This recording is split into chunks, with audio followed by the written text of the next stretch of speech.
नमस्कार, आदाब, सत श्री अकाल। स्वागत है आप सभी का आपके अपने YouTube चैनल में। आज आप सबकी जीके की सफलता सीरीज आई है।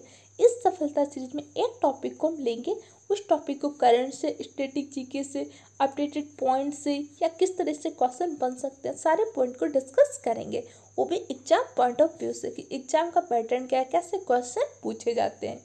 तो आज की क्लास में हम बाघ गणना के बारे में डिस्कस करेंगे।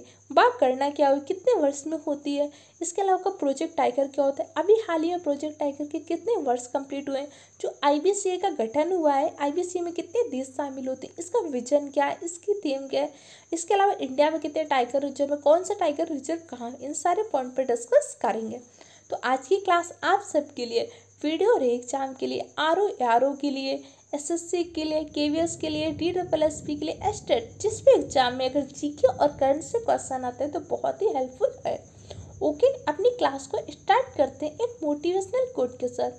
आंखों में अरमान लिया, मंजिल को अपना मान लिया, मुश्किल क्या आसान क्या, जब ठान लिया तो ठान लिया।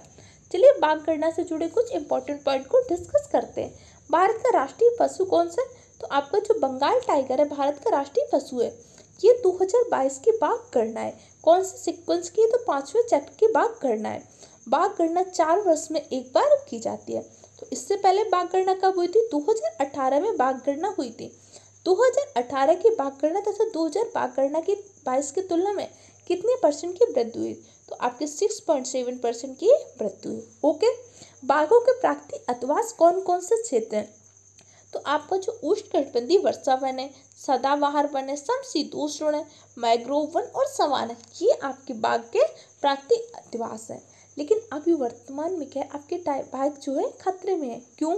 एक तो आवास विखंडन हो रहा है, बाघों को बहुत ज़्यादा अवैध शिकार हो रहा है, इसके अलावा वनों को बहुत ज़्यादा कटाव हो रहा है, मनुष्य वहाँ पे घर बनाता जा रहा है, नगरीकरण होता जा रहा है, इससे हमारे बाघ बहुत ज़्यादा खतरे में आ गए। इसके लिए फिर हमने क्या किया, 1973 में प्रोजेक्ट टाइगर स्टार्ट हुआ था।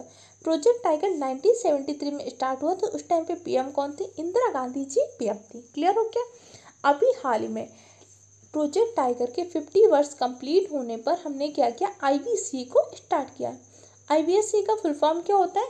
International big cat alliance day. Okay, international big cat alliance, ये आईबीसी का फुल फॉर्म है। इसके अलावा बाघों के संरक्षण के क्या प्रयास किए जा रहे हैं? तो बाघों के संरक्षण के लिए T×2 अवार्ड दिया जाता है। जो टाइगर रिजर्व अपने यहाँ पे बाघों की संख्या को दुगना कर देता है, उसको T×2 का अवार्ड मिलता है। अभी हाल ही में T×2 का अवार्ड किसको मिला है? सत्यमंगलम टाइगर रिजर्व को मिला है, जो कि आपके कहाँ पे स्थित है? जो आपके तमिलनाडु में स्थित है। ओके, नेक्स्ट क्वेश्चन हम डिस्कस करते हैं।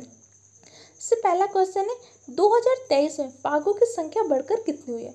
2022 की जो गणना हुई है उसके अकॉर्डिंग हमारे यहाँ पे बाघों की कितनी संख्या? 3167 संख्या है।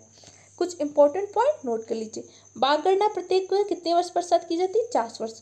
इससे पहले बाघ गणना कब हुई थी? 2018 में हुई थी। ओके, इंडिया में कितने? 70% बाघ पाए जाते हैं। विश्व के सर्वाधिक ज़्यादा बाघ कहाँ पे पाए जाते हैं? विश्व में सर्वाधिक बाघ कहाँ पे पाए जाते हैं? आपके इंडिया में पाए जाते हैं। प्रोजेक्ट टाइगर हमने कब स्टार्ट किया? 1973 में प्रोजेक्ट टाइगर। अभी हाल ही में प्रोजेक्ट टाइगर के कितने वर्ष कंप्लीट हो गए? 50 वर्ष। प्रोजेक्ट टाइगर के 50 वर्ष कंप्लीट होने पर हमने क्या बनाया? आईबीसीए बनाया है। आईबीसीए में कितने देश शामिल हैं? आपके 97 देश शामिल हैं। ओके, नेक्स्ट क्वेश्चन डिस्कस करते हैं। अच्छा, क्वेश्चन को डिस्कस करने से पहले हम कुछ इंपॉर्टेंट पॉइंट को डिस्कस कर लेते हैं। अभी हमारे यहाँ पे 4 वर्षों में बाघ गणना में कितने परसेंट की वृद्धि हुई? 6.7% की वृद्धि हुई है और ये 5वें चक्र की बाघ गणना है। तो बाघ गणना हमने स्टार्ट कब से किया था? 2006 से बाघ गणना को स्टार्ट किया था।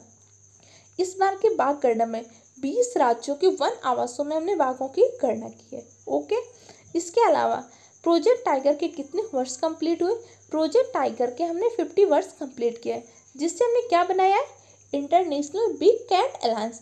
अब जो इंटरनेशनल बिग कैट अलायंस, इसके अंतर्गत आती कौन कौन सी? क्या सिर्फ बाघ को शामिल किया गया है?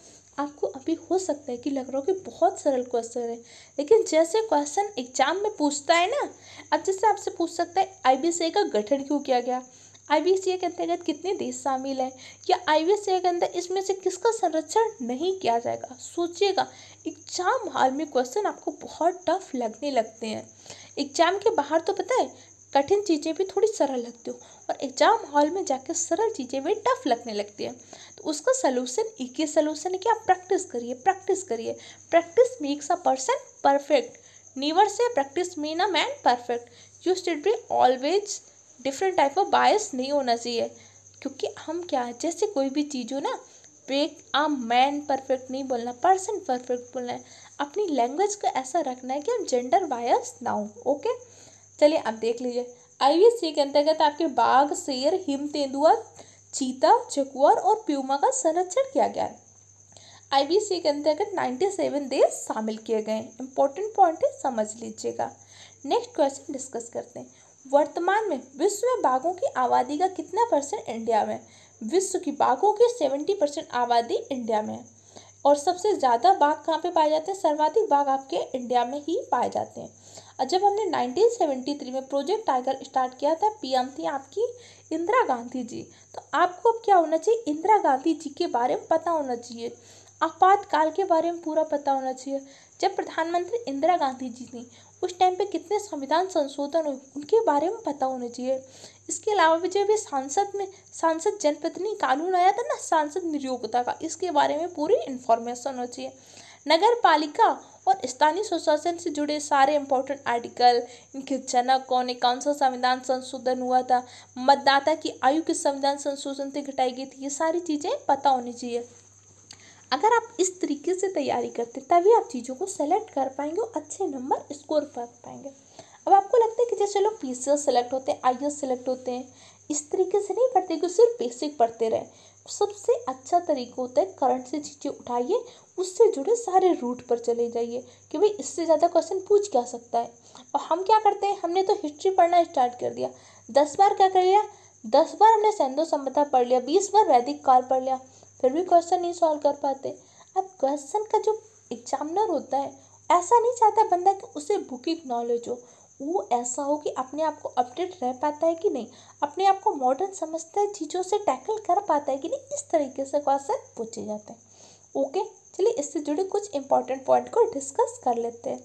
आई नो आप जो वीडियो री एग्जाम के होंगे ना, KVS के बच्चे बहुत ज़्यादा स्ट्रेस में होंगे।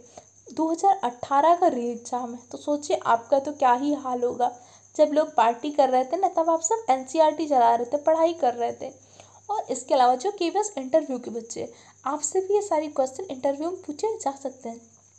आपको मैंने बताया जिसके 10% रोल आपसे GK के क्वेश्चन पूछे ही जाएंगे, तो सारी चीज़ें आपको पता होनी चाहिए। वर्तमान में विश्व की आबादी के 70% बाघ है।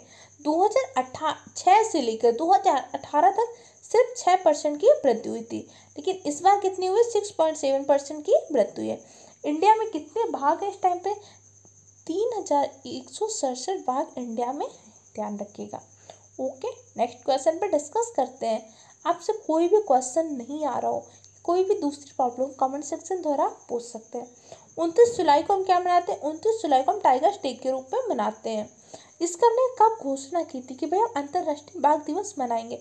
2010 में जो सेंट पीटर्सबर्ग का बाघ शिखर सम्मेलन हुआ था, वहाँ पे हमने कहा था कि अब हम क्या करेंगे, 29 जुलाई को इंटरनेशनल टाइगर्स डे के रूप में मनाया जाएगा। ओके, नेक्स्ट क्वेश्चन डिस्कस करते हैं। प्रोजेक्ट टाइगर की शुरुआत केंद्रीय जलवायु मंत्रालय द्वारा किस वर्ष की गई थी? प्रोजेक्ट टाइगर आपका 1 अप्रैल 1973 को प्रारंभ हुआ था। पर्यावरण मंत्री कौन है? आपके भूपेंद्र सिंह पर्यावरण मंत्री है। शिक्षा मंत्री कौन है? आपके धर्मेंद्र प्रधान जी हैं। सड़क मंत्री कौन है? नितिन गडकरी जी हैं। गृह मंत्री कौन है आपके? गृह मंत्री अमित शाह जी हैं। रक्षा मंत्री कौन है? रक्षा मंत्री आपके कौन है? कमेंट सेक्शन में आंसर लिखिए। और वित्त मंत्री कौन है? कमेंट सेक्शन में दोनों के आंसर लिखिए।